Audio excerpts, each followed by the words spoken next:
అదిగో పులి ఇదిగో పులి అనే సరదా ఆషామాషి ఆట కాదు. బాబోయ్ పులి అంటూ జనాలు పరుగులెత్తే అస్సలు సిస్సలు ఘటనలే కాగజ్నగర్ కారిడార్లో చోటు చేసుకుంటున్నాయి. కొమరం భీం ఆసిఫాబాద్ జిల్లాలో పెద్ద పులి సంచారంతో ప్రజలు భయాందోళనకు గురవుతున్నారు. ఏ క్షణాన ఎక్కడ పులి విజృంభిస్తోందో, ఎవరి ప్రాణాలు తీస్తోందో తెలియడం లేదు. పులిని పట్టుకుని సురక్షితంగా కోర్ ఏరియాకు పంపేందుకు అటవీ శాఖ అధికారులు చర్యలు తీసుకుంటున్నారు. అసలు జిల్లాలో ఎన్ని పులులు ఉన్నాయి, అవి ఎక్కడెక్కడ సంచరిస్తున్నాయి? కొమరం భీం జిల్లా అడవుల నుంచి స్వతంత్ర టీవీ అందిస్తున్న ఎక్స్క్లూజివ్ కవరేజ్.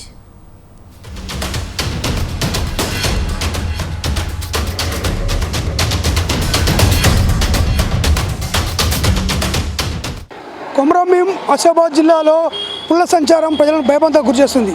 ముఖ్యంగా కొమరం భీం జిల్లాలో గత వారం రోజులుగా పులి సంచారంతో ప్రజలు భయాందోళనకు గురిపరుస్తున్నారు.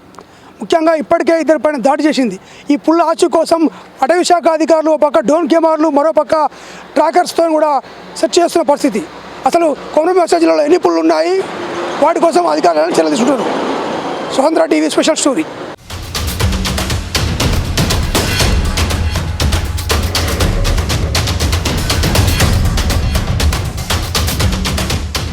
ఉమ్మడి ఆదిలాబాద్ జిల్లాలోని నిర్మల్, మంచిర్యాల, ఆసిఫాబాద్, ఆదిలాబాద్ జిల్లా అడవుల్లో కవ్వాల్ టైగర్ జోన్ విస్తరించి ఉంది. కోర్ జోన్ ఎక్కువగా మంచిర్యాల, ఆసిఫాబాద్ జిల్లాల్లో ఎక్కువగా ఉండగా బఫర్ జోన్ 4 జిల్లాల్లోనూ బాగా విస్తరించి ఉంది. ఈ క్రమంలోనే 4 జిల్లాల పరిధిలో పులుల సంచారం పెరిగింది.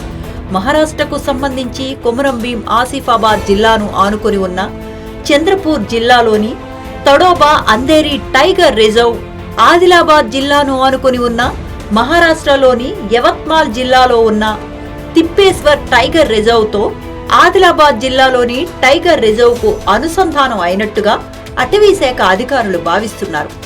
ఉమ్మడి ఆదిలాబాద్ జిల్లాలో సంచరిస్తున్న పులులు గతంలో తిప్పేశ్వర్, తడోబా టైగర్ రిజర్వ్లో ఆవాసం ఉన్న పులులేనని అటవీ అధికారులు అనుకుంటున్నారు. మనం ప్రస్తుతానికి అయితే కవ్వాల అభయారణ్యంలో ఉన్నాము. ఈ ప్రాంతంలో పులి గత వారం రోజులు తిరుగుతూ ఇద్దరిపైన దాడి చేసిన సంఘటన చూసినాం మనం. ఈ కవ్వాల అభయారణ్యంకు అటు తడోబా, మరోపక్క తిప్పేశ్వర్ అభయారణ్యాలు ఉన్నాయి. ఇవి 3 కూడా ఒక కారిడార్ ఏర్పడిన ప్రాంతం అంతా. ఈ ప్రాంతం మధ్య కూడా పులి సంచరిస్తుంది. అందులో భాగంగానే ఈ మధ్యకాలంలో అంటే గత వారం రోజులుగా కొమరం భీం ఆసిఫాబాద్ జిల్లాలోని సిర్పూర్ టీ కానీ, వాంకిడి ఈ ప్రాంతంలో పులి సంచరించి ఇద్దరిపైన దాడి చేసిన సంఘటన చూసాం మనం. ప్రస్తుతానికి అయితే ఏదైతే పులి సంచరించే ప్రాంతము, దీన్ని కారిడార్ అంటారు. అంటే ఏదైతే పులి సంచార ప్రాంతాన్ని కారిడార్గా చేస్తారు. ఈ ప్రాంతం నుండి అదే తడోబా నుండి కవ్వాల మీదుగా తిప్పేశ్వర పోయే అవకాశాలు ఉంటాయి పుల్లు కనుక.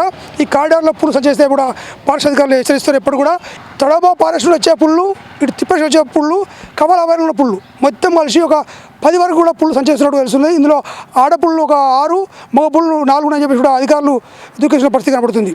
అసలు ఈ పుల్ల సంచారం జరుగుతున్న ప్రాంతంలో అటవీ శాఖ అధికారులు ఎలాంటి చర్యలు తీసుకొని చెప్తున్నారు, ప్రజలకు ఎలాంటి అప్రమత్తం చేస్తున్నారు, వాటిపైన ప్రత్యేకంగా చూద్దాం.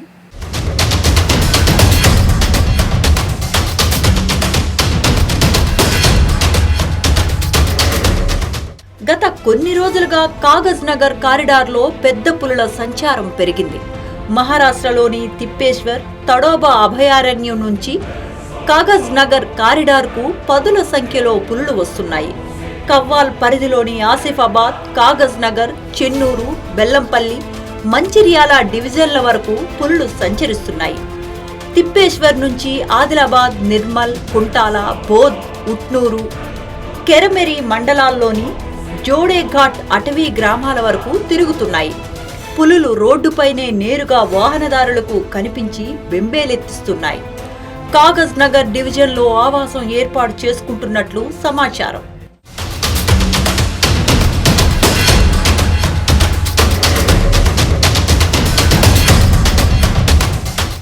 కాగజ్ నగర్ డివిజన్లో 3 పులులు సంచరిస్తున్నాయని అధికారులు భావిస్తున్నా ఈ ప్రాంతంలో సుమారు 5 నుంచి 8 పులులు తిరుగుతూ ఉండవచ్చని రిటైర్డ్ అటవీ శాఖ అధికారులు అంచనా వేస్తున్నారు.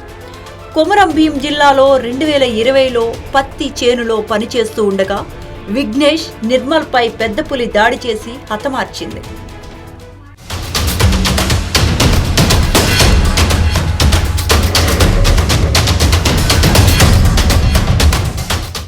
నాలుగేళ్ల అనంతరం కాగజ్ నగర్ డివిజన్ పరిధిలో పత్తి చేనులో పనులు చేస్తున్న గన్నారానికి చెందిన మోర్ల లక్ష్మిపై దాడి చేసి హతమార్చిన పులి 24 గంటలు గడవక మునిపే సిర్పూర్ గాదిగూడలో రౌతు సురేష్పై దాడి చేసి గాయపరిచింది.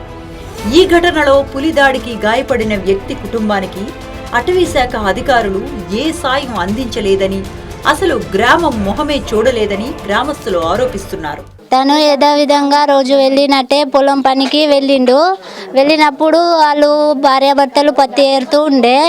ఒకేసారి తనకి ఎడ్ల సైడ్ నుండి ఎడ్లు బెదిరించినట్టు భయపడినట్టు సౌండ్ వచ్చింది. వచ్చేసరికి తను ఎడ్ల సైడ్ వెళ్ళేసరికి అకస్మాత్తుగా ఒకేసారి అది పులి దాడి చేయడం జరిగేసరికి తన భార్య సుజాత ఈ సురేష్ గారు అలవడం జరిగింది. అప్పుడు తన భార్య వెళ్ళి యథావిధంగా నా భర్త మీద ఏదో పడింది అని తను అరిచి గిక్కు పెట్టడం వల్ల చుట్టూ ఉన్న రైతులు వచ్చి బెదిరించడం జరిగింది. దాన్ని కూడా భయపెట్టడం జరిగింది, అరవడం గిరవడం జరిగింది. అలా సురేష్ గారు బాగా గాయపడ్డారు, రక్తంతోనే ఇంటికి తెచ్చారు. ఫారెస్ట్ ఆఫీస్ వాళ్ళు ఏం చేస్తున్నారు? ఏదో ఒక పులి వచ్చినప్పుడు మాకు ఇన్ఫార్మ్ చేయాలి కదా, ఏం చేస్తున్నారు? ఫారెస్ట్ ఆఫీసర్ వారు ఏదో ఒకటి చేసి తనని బాగు చేయాల్సిందిగా మేము కోరుకుంటున్నాం. కాగజ్ నగర్ కారిడార్లో పులుల సంచారం బాగా పెరిగినట్టు తెలుస్తోంది. అయితే ఈ ప్రాంతంలో ఎన్ని పులులు సంచరిస్తున్నాయన్న విషయాలను అటవీ శాఖ అధికారులు గోప్యంగా ఉంచుతున్నారు. దీంతో అటవీ ప్రాంత సమీప గ్రామాల ప్రజలు తరచూ పులుల దాడులకు గురై మృత్యువాత పడుతున్నారు.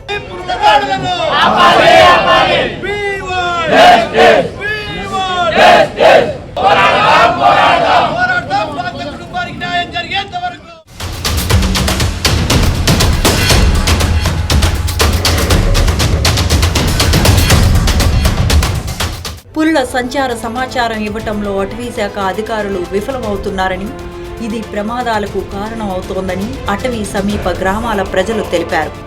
కెమెరాలు, డ్రోన్ కెమెరాలు అటవీ ప్రాంతాల్లో ఏర్పాటు చేసి పులుల సంచారాన్ని ప్రజలకు తెలియజేయాలని ప్రజలు కోరుతున్నారు. కొమరంభీం ఆసిఫాబాద్ జిల్లాలో పులుల సంచారం మాత్రం భయాందోళనకు గురి చేసిన పరిస్థితి కనబడుతుంది. ముఖ్యంగా అటవీ శాఖ అధికారులు ఆ పులుల యొక్క సంచార సమాచారాన్ని సేకరించేందుకు ప్రత్యేక నిఘా కెమెరాలు, ట్రాకింగ్ పీపుల్తో కూడా చేస్తున్న పరిస్థితి. అడవి సమీప ప్రాంత గ్రామ ప్రజలు మాత్రం భయాందోళనకు గురవుతున్నారు. తమ చేనులో పనిచేసుకుని కూడా భయపడుతున్న పరిస్థితి కనబడుతుంది. పులి ఇద్దరిపైన దాడి చేయడంతో కూడా ప్రజలు భయపడుతున్నారు. ముఖ్యంగా ఎవరైతే పులిదాడిలో గాయపడ్డ కుటుంబాలను అటవీ శాఖ అధికారులు ప్రభుత్వం ఆదుకోవాలని ఇప్పుడు వాళ్ళు డిమాండ్ చేస్తున్న పరిస్థితి. ముఖ్యంగా అటవీ శాఖ అధికారులు ముందే పుల్ల సంచార సమాచారం తెలుసుకొని ప్రజలకు తెలియాలని చెప్పి కూడా ప్రజలు డిమాండ్ చేసిన పరిస్థితి కనబడుతుంది. శ్రీనివాస్, స్వతంత్ర టీవీ, కొమరంభీం ఆసిఫాబాద్ జిల్లా నుండి.